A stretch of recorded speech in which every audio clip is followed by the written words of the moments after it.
Vue générale, dont le jugement de Renard est le siège de Maupertuis.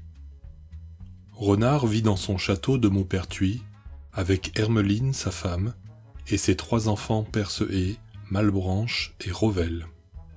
À part les membres de sa famille, tous les personnages qu'il rencontre sont des victimes potentielles. Le coq Chanteclair, qu'il force à chanter les yeux fermés pour mieux le dévorer. Tiesselin, le corbeau, à qui il dérobe un fromage en détournant son attention. Les marchands auprès desquels il se fait passer pour mort afin de voler leur cargaison. Isengrin, le loup, qui se trouve pris au piège dans la glace alors qu'il pêchait, ayant sur les conseils de Renard fait trembler sa queue dans l'eau. Isengrin, le loup qui se trouve pris au piège dans la glace alors qu'il pêchait, ayant sur les conseils de Renard fait tremper sa queue dans l'eau. Hersan, la louve, sa femme, violée, etc. Bientôt les habitants ne comptent plus le nombre de ses malices, et l'insigne Renard se voit reprocher sa ruse et son orgueil par de multiples accusations devant le roi, incarné par Noble le lion.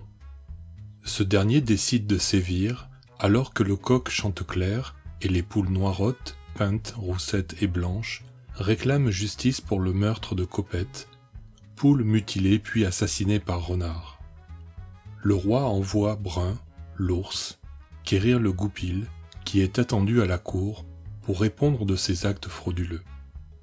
Encore une fois, Renard use de malice et invite Brun à lécher le miel se trouvant dans le creux d'un arbre. L'ours s'y coince la tête et retourne voir le roi Bredouille. Noble envoie ensuite Tibère le chat pour ramener Renard. Cette fois, le rusé personnage indique au chat un grenier rempli de souris, et le chat s'y rend, tombant ainsi dans un piège, se faisant rouer de coups par le propriétaire des lieux. Seul Grimbert le blaireau parvient à livrer Renard au roi, qui commence alors son jugement. À la vue des nombreuses accusations formulées à son encontre, et pour le plus grand contentement des barons, Renard est condamné au gibet. Il échappe cependant à l'exécution en déclarant vouloir se repentir et se faire pèlerin. Mais ayant à peine quitté la salle du trône, croix sur le dos, il tente de manger Couard le lapin, un autre seigneur.